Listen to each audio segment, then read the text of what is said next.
Government exams కోసం తక్కువ ఖర్చులోనే maths, aptitude, reasoning వంటి కోర్సులు నేర్చుకోవడానికి ఇప్పుడే కాల్ చేయండి. నమస్తే, welcome to Suman TV. Competitive exams మనకి పోటీ పరీక్షలు అనగానే ముందుగా గుర్తొచ్చేది SSC, CGL, RRB, bank exams. చాలా మంది ప్రిపేర్ అవుతూనే ఉంటారు కదా. కొంతమందికి ఏంటంటే ఎస్ఎస్సి అనగానే ముందుగా గుర్తొచ్చేది 10th క్లాస్.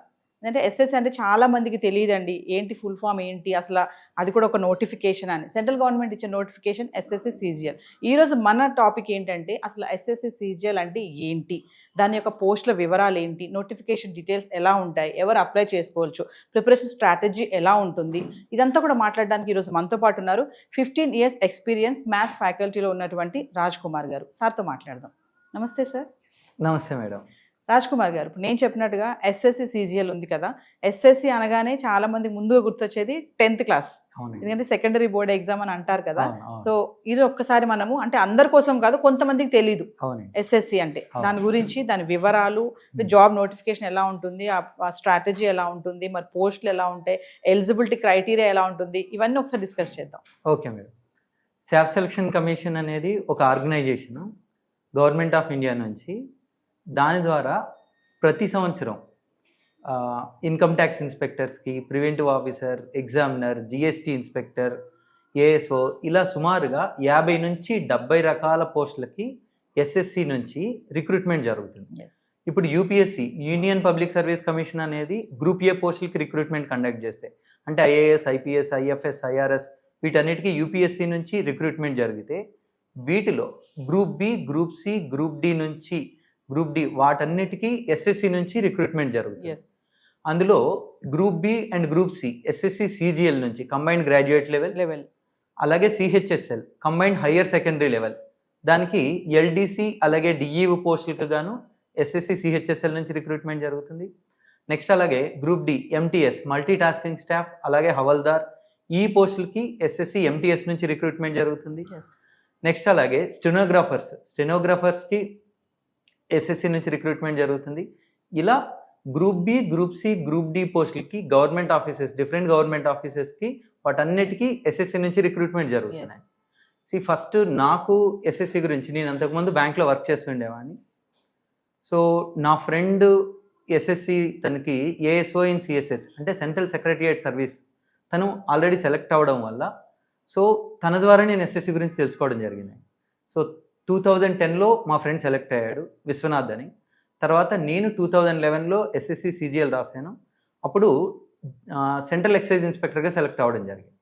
సో నాతో పాటు మళ్ళీ నెక్స్ట్ ఇయర్ 2012లో నా ఫ్రెండ్స్ ఎంతోమంది ఎగ్జామ్ రాయడం జరిగింది మళ్ళీ సిజిఎల్.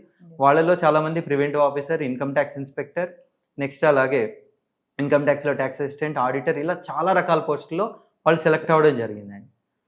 సో ఇది ఎస్ఎస్సి గురించి. అంటే ఎస్ఎస్సి గురించి 10th క్లాస్ అనుకుంటారు చాలామంది, బట్ చాలామంది మనం బయట చాలాసార్లు ఆఫీసెస్ చూస్తుంటాం.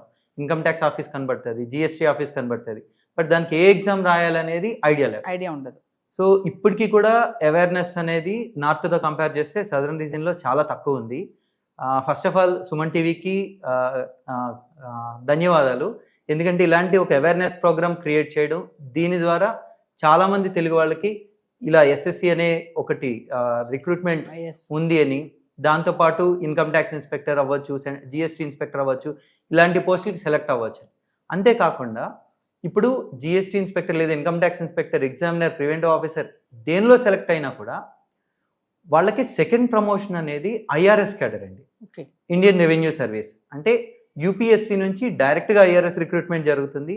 ఎస్ఎస్సి నుంచి ఇక్కడ సెకండ్ ప్రమోషన్లో, అంటే జిఎస్టీ ఇన్స్పెక్టర్గా సెలెక్ట్ అయినా, లేదా ప్రివెంటివ్ ఆఫీసర్ లేదా ఎగ్జామినర్గా ఏది సెలెక్ట్ అయినా సరే, వాళ్ళకి ఫస్ట్ ప్రమోషన్ సూపరింటెండెంట్ లేదా అప్రైజర్ లేదా ఇన్కమ్ ట్యాక్స్ ఆఫీసర్ అంటారు. ఆ నెక్స్ట్ ప్రమోషన్ మళ్ళీ అసిస్టెంట్ కమిషనర్. అసిస్టెంట్ కమిషనర్ అంటే డైరెక్ట్ యూపీఎస్సీ రిక్రూట్మెంట్. అలాగే ఎస్ఎస్సి ద్వారా కూడా సెకండ్ ప్రమోషన్ ద్వారా అక్కడ వెళ్ళడానికి అవకాశం ఉంటుంది.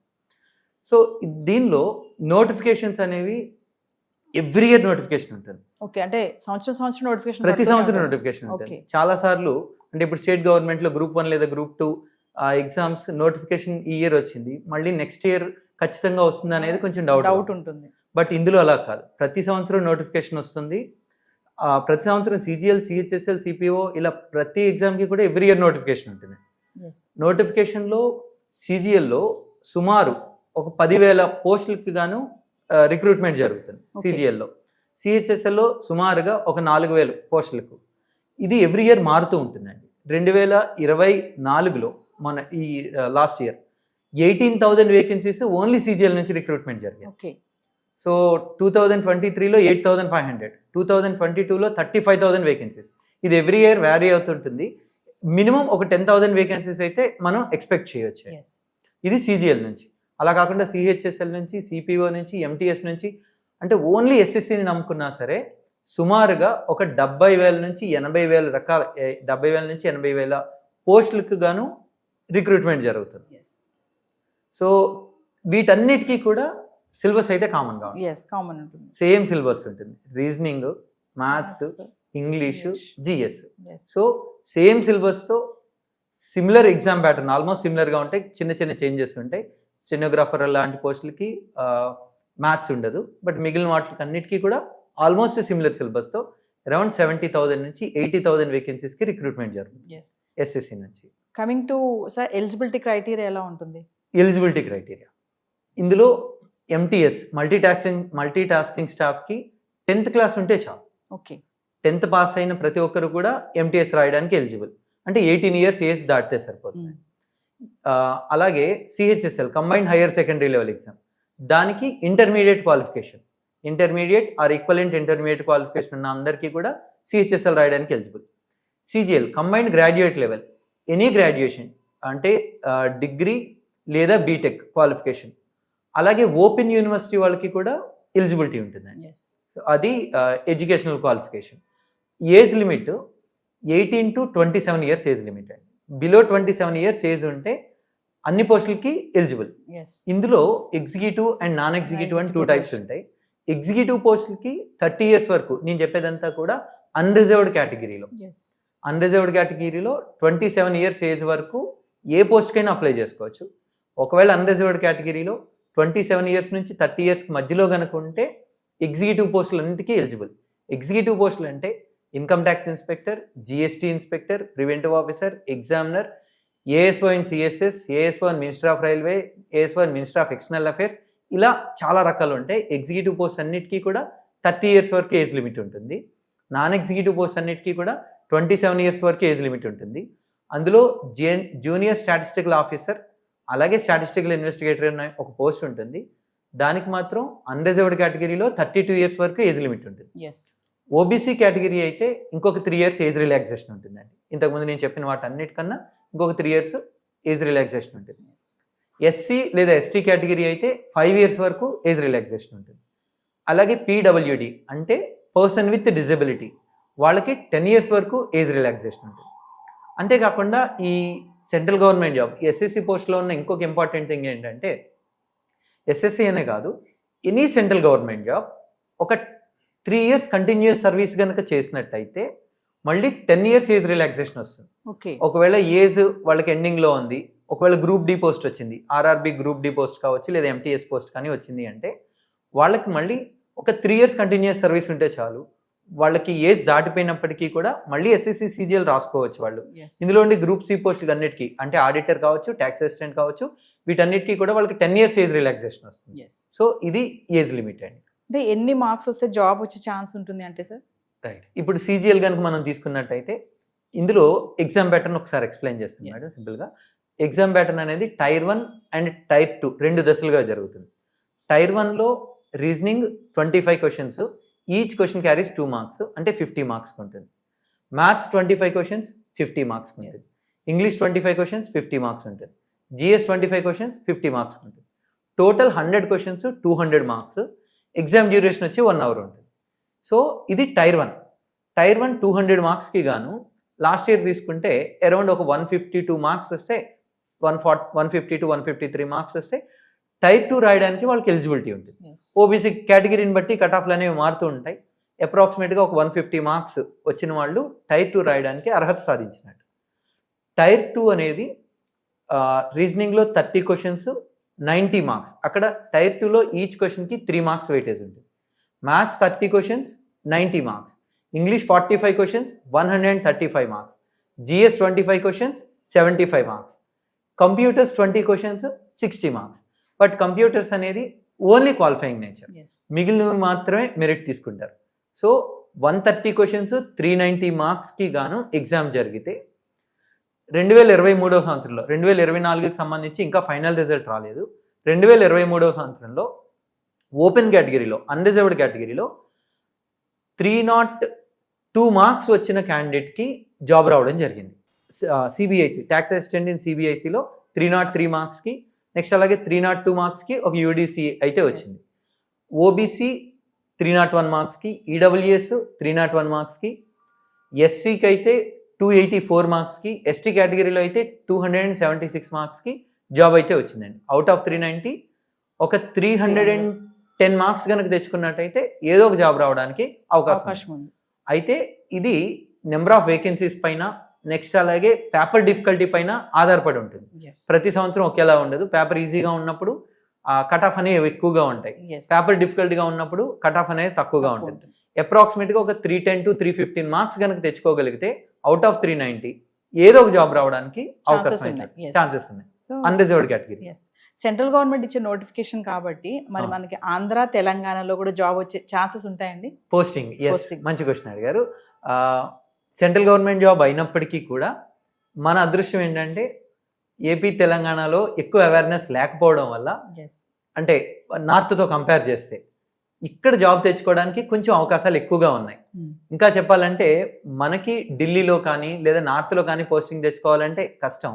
బట్ ఏపీ తెలంగాణలో పోస్టింగ్ తెచ్చుకోవడానికి ఖచ్చితంగా చాలా అవకాశాలు ఉన్నాయి. ఏపీ తెలంగాణలో హైదరాబాద్ లాంటి సిటీల్లోనే కాదు, టౌన్స్లో కూడా, ఇప్పుడు కరీంనగర్ కావచ్చు, వరంగల్ కావచ్చు, హన్మకొండ కావచ్చు, రాజమండ్రి, వైజాగ్, విజయవాడ, ఇలాంటి టౌన్స్లో కూడా పోస్టింగ్ రావడం అనేది ఖచ్చితంగా ఛాన్స్ ఉంది. వర్స్ట్ కేసులో ఒకవేళ ఏపీ తెలంగాణలో ఒకవేళ మిస్ అయినా సరే సదరన్ రీజియన్లో పోస్టింగ్ రావడం ఖచ్చితంగా అవకాశం ఉంది. అంటే మనకి చెన్నై జోన్ కావచ్చు, బెంగళూరు జోన్ కావచ్చు, పోస్టింగ్ రావడానికి చాలా చాలా ఎక్కువ అవకాశాలు ఉన్నాయి. ఎందుకంటే ఇక్కడ అవేర్నెస్ తక్కువ కాబట్టి నార్త్ నుంచే ఇంకా చాలా ఎక్కువ మంది ఇక్కడ పోస్ట్ అవుతున్నారు, ఇక్కడ జాబులు చేస్తున్నారు. So coming to Telugu medium students అండి, ఇంకా నాన్ మ్యాథ్స్ వాళ్ళని తీసుకుంటే మరి ఎగ్జామ్ రాయొచ్చే వాళ్ళు అవకాశం ఉందా? ఎస్, నిజానికి నేను కూడా తెలుగు మీడియం నుంచే వచ్చాను. నేను తెలుగు మీడియం నుంచి వచ్చి సెంట్రల్ ఎక్సైజ్ ఇన్స్పెక్టర్, అంటే ఇప్పుడు జిఎస్టీ ఇన్స్పెక్టర్గా పేరు మారింది. సో అలాగే నా ఫ్రెండ్స్ ఎవరైతే సెలెక్ట్ అయ్యారో వాళ్ళందరూ కూడా చిన్నప్పుడు చదువుకునేది తెలుగు మీడియం. నెక్స్ట్ అలాగే నాన్ మ్యాథ్స్, నిజం చెప్పాలంటే ఇంతకుముందు ఎగ్జామ్ ప్యాటర్న్తో కంపేర్ చేస్తే ఇప్పుడు చేంజ్ అయిన ఎగ్జామ్ ప్యాటర్న్లో మ్యాథ్స్ వెయిటేజ్ అనేది తగ్గడం వల్ల నాన్ మ్యాథ్స్ వాళ్ళకి కూడా చాలా చాలా ఎక్కువ అవకాశాలు ఉన్నాయి. ఇంతకుముందు మ్యాథ్స్ 200 మార్క్స్ వెయిటేజ్ ఉండేది, కానీ ఇప్పుడు 2022 నుంచి చేంజ్ అయిన ఎగ్జామ్ ప్యాటర్న్ ప్రకారం మ్యాథ్స్ వెయిటేజ్ 90 మార్క్స్కే ఉంది. అంతేకాకుండా ఇప్పుడు సెలెక్ట్ అవుతున్న పిల్లల్లో కూడా మ్యాథ్స్ అలాగే నాన్ మ్యాథ్స్ నుంచి కూడా చాలామంది సెలెక్ట్ అవుతున్నారండి. School maths 8th, 9th, 10th class వరకు మ్యాథ్స్ కనుక ప్రాపర్గా ఉంటాయి, ఇంటర్ డిగ్రీ మ్యాథ్స్ అవసరం లేదు.